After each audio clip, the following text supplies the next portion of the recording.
A Polónia tem sido um dos países que consistentemente supera Portugal em termos de crescimento do PIB, com uma taxa média anual de 4% nos últimos 10 anos, comparada com os nossos 1%. Enquanto Portugal enfrenta desafios económicos, a Polónia emerge assim como uma estrela em ascensão no panorama da Europa Oriental. Um crescimento económico vibrante e um mercado de consumo em expansão oferece algumas oportunidades atrativas para empresas e investidores e hoje vamos olhar para um desses casos.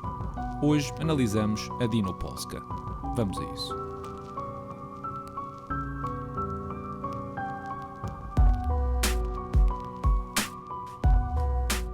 Olá e sejam bem-vindos a mais um episódio do canal Dividendos. A Dino Polska é uma rede de supermercados de proximidade na Polónia com perto de 2.400 lojas abertas um pouco por todo o território polaco. A estratégia da Dino concentra-se em lojas compactas, até 400 metros quadrados, em áreas menos urbanas, como pequenas cidades, vilas e distritos suburbanos. Estamos a falar de uma cadeia de supermercados bem diferente das grandes superfícies que oferece cerca de 5.000 produtos diferentes e onde 95% dos mesmos são de marca. Apesar da variedade, mais de 88% das vendas da Dino são de produtos alimentares, sendo que os alimentos frescos representam perto de 40%. E a empresa, para cumprir com essa oferta, tem 8 centros de distribuição e prepara-se para construir mais 4, dando assim suporte logístico às mais de 2.400 lojas que estão sobretudo na parte oeste do país. Existindo, é verdade, ali algum espaço para crescer em zonas onde o número de lojas por densidade populacional é relativamente baixo. Reparem que as lojas da empresa repartem-se em zonas onde a população se encontra mais concentrada, apesar do mercado da Dino não ser exatamente as grandes urbes. Por exemplo, em Portugal, 67% da população vive em grandes cidades, enquanto que na Polónia esse número é de apenas 60% e são os restantes 40% que a Dino pretende servir. Na última década, a Dino expandiu o número de lojas em 25% ao ano, com 250 a 300 novas lojas todos os anos e tem ganho quota de mercado, representando atualmente 5%, o que dignifica um terceiro lugar, atrás do Lidl e da Biedronka, que é líder com 23% de todo o mercado na Polónia. Para quem não sabe, a Biedronka pertence ao grupo Jerónimo Martins e chega mesmo a ser a cadeia mais importante para o negócio e o principal concorrente da Dino. Mas já vamos discutir sobre a concorrência mais lá para a frente. Este crescimento consistente no número de lojas faz parte da estratégia desta empresa, a longo prazo, uma vez que as novas lojas demoram cerca de 3 anos a estabilizarem as suas receitas e a contribuir com margens positivas para o grupo. E como a empresa é dona de mais de 90% das lojas e dos terrenos onde elas estão, tem uma vantagem competitiva face à concorrência que tem de pagar leasings por longos períodos de tempo. Convém também dizer que existe aqui uma relação de proximidade entre o fundador da Dino, que tem 51% das ações, e 100% da construtora responsável por construir os supermercados. Bom, mas já vamos falar mais sobre as perspectivas de crescimento da Dino mais lá para a frente, assim que agora vamos olhar para o ano de 2023. A empresa cresceu a toda a linha, com receita a crescer quase 30%, os lucros líquidos a 23%, e se estão a pensar que estes números são assim devido à abertura de novas lojas consistentemente, as vendas comparáveis de um ano para o outro, que normalmente se designam por like for like, ou se quiserem, mantendo o número de lojas constantes, cresceram a 17%.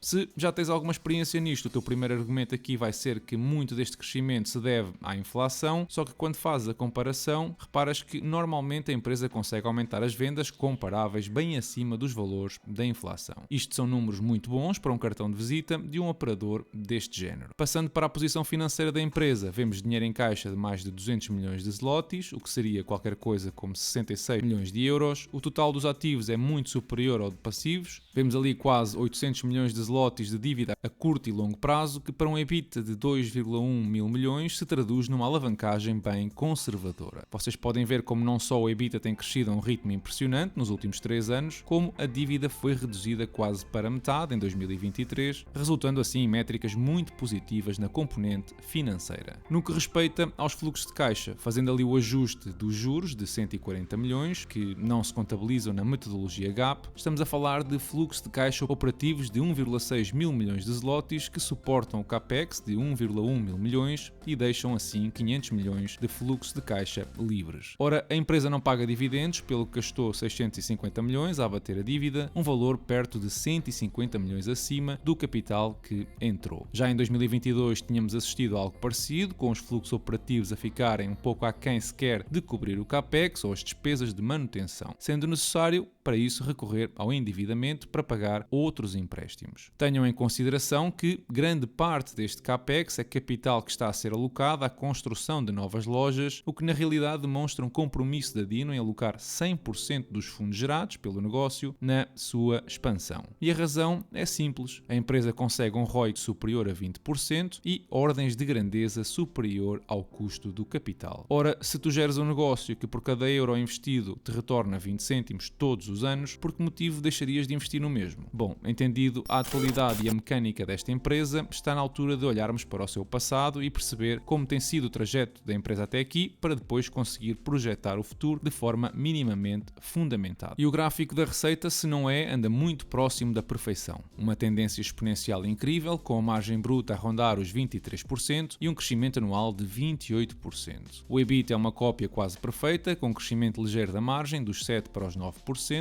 e um crescimento anual superior a 30%. O lucro líquido, idem aspas, crescimentos de 35% ao ano, com a margem a estabilizar ali na zona dos 5%.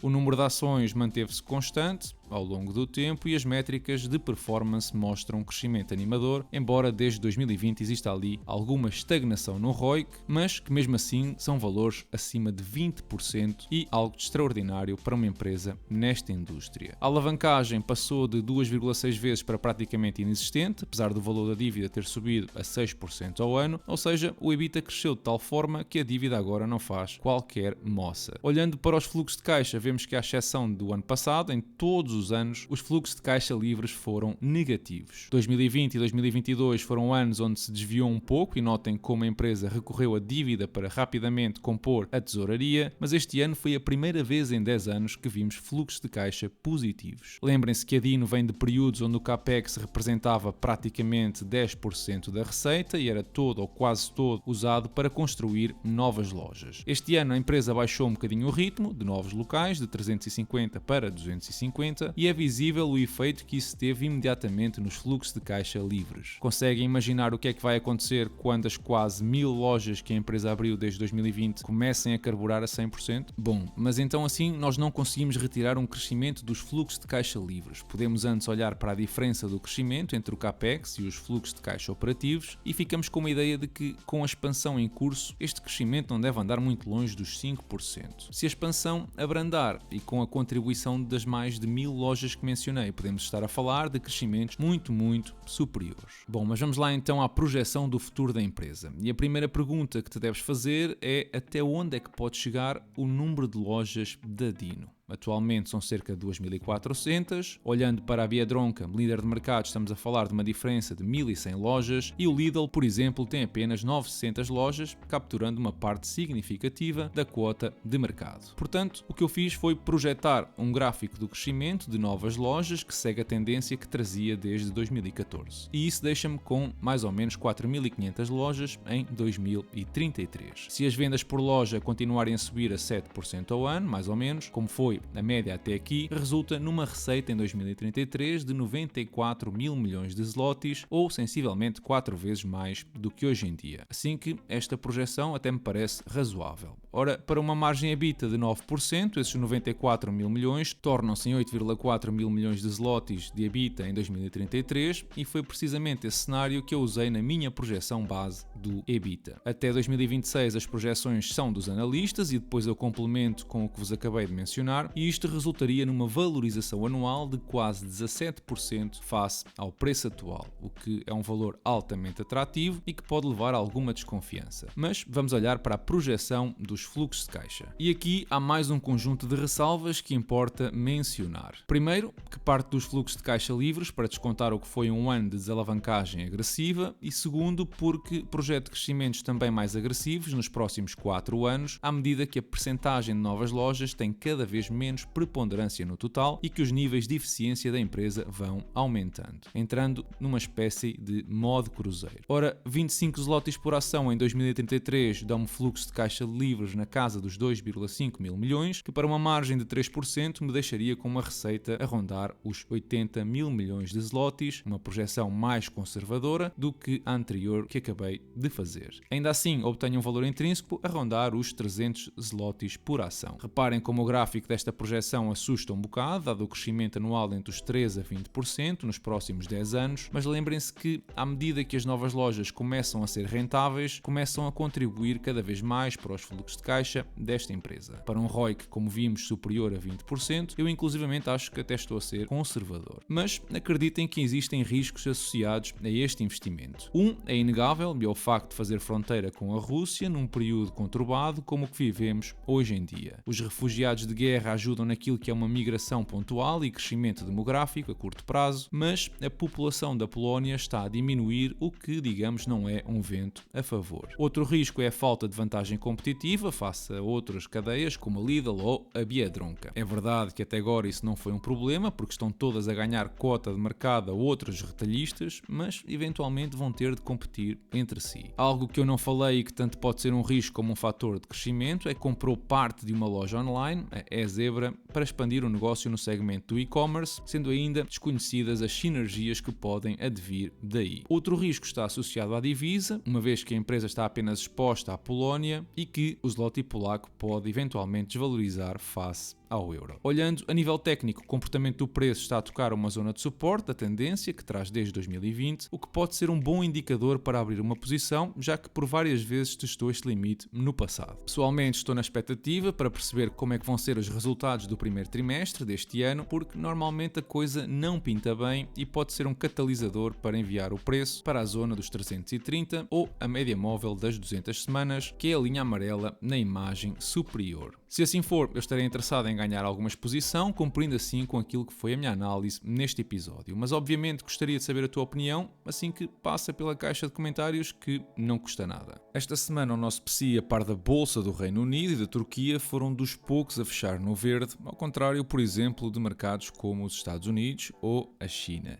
Em relação a notícias, pode ser que desta vez o IVA na eletricidade passa finalmente para 6%, uma medida que peca por tardia, já que em 2011 o IVA subiu de 6% para 23%, numa altura em que o país aplicava medidas de restrição por imposição da Troika. E desde então nunca mais foi reposta a taxa, sobre o que eu e muita gente considera um bem essencial. Tens um episódio dedicado a explicar este imposto, caso tenhas interesse em saber mais, aqui no canal. O curioso é que o próprio PS rejeitou esta medida há bem pouco tempo, enquanto teve a maioria parlamentar e agora aparece a propor a mesma. O Banco Central Europeu decidiu manter as taxas de juros inalteradas e começou por mostrar abertura para iniciar a redução já em junho. Com um período maior de quase 2 meses entre reuniões, veremos se os dados da inflação até lá darão motivos para tal ou se a situação vai complicar ainda mais. E digo isto porque nos Estados Unidos não está a acontecer a redução, uma vez que vimos um acelerar da inflação em março, com os valores a ficarem acima das previsões dos analistas. Isto levanta muitas dúvidas sobre a quantidade de reduções das taxas de juros a ter lugar ainda este ano. De 7 no início do ano, os mercados já só estão a prever 2, com a primeira a ocorrer no final de julho, sincronizando assim os cortes entre os dois bancos centrais. Ficamos a saber, e esta é uma tendência cada vez mais influente, que os pagamentos com numerário representam um pouco mais de 52% de todos os pagamentos no ano de 2023. É interessante, e acho que até já tinha falado disto no episódio anterior, a adoção da tecnologia contactless, que passou de 18% para mais de 70% no espaço de 5 anos. O Banco de Portugal vai apresentar perdas de mais de 1.000 milhões de euros, mas não se assustem porque é perfeitamente normal. Quando os juros que pagam pelos depósitos dos bancos são superiores ao que o governo paga na dívida pública, estamos a falar perto de 2% de diferença, este é o resultado. Agora a pergunta é, pode o Banco Central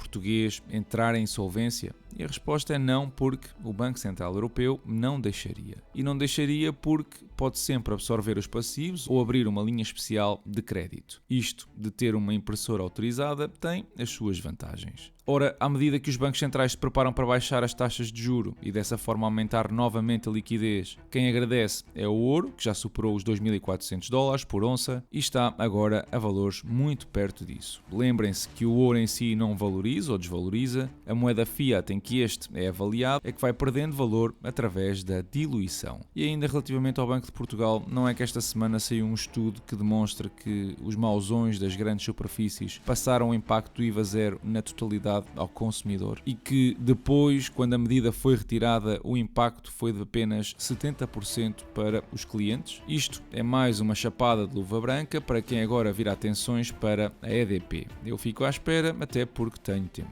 O portfólio fechou a semana nos 45% de valorização, tendo arrecadado quase $20 em dividendos no que levamos do mês de abril e, por outro lado, eu recebi também $21 das obrigações do governo estadunidense relativas ao cupão semi-anual. A nível do Patreon, eu publiquei este fim de semana uma análise completa à empresa Rightmove, uma empresa britânica com um modelo de negócio excelente, uma análise que é exclusiva para os membros Dividend Kings, a juntar às outras mais de 40 análises que só encontras no Patreon. Assim que passa por lá e pondera apoiar o canal. Podes ainda seguir-me no Insta, onde eu vou subindo mais conteúdo e, como é óbvio, deixar o teu like por aqui e subscrever o canal, ajudando assim à sua continuidade. Da minha parte, eu desejo-vos uma excelente semana e bons investimentos.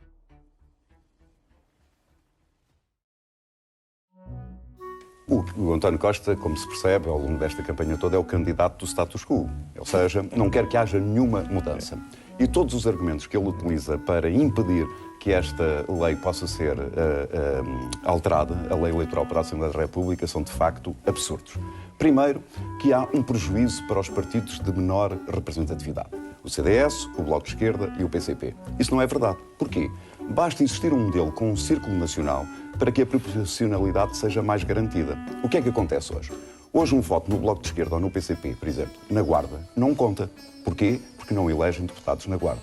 Mas esses votos com um círculo nacional passam a contar. Isto é, todos os votos de restos somados pode eleger um deputado, coisa que agora isso não sucede. Acha que há mais representatividade na democracia? Deixe-me dizer. Só para dizer. Deixe-me dizer. Portanto, em primeiro lugar, é falso esta ideia de que os pequenos partidos vão ser trucidados e vão ser anulados. Bem pelo contrário, há um reforço do princípio da proporcionalidade.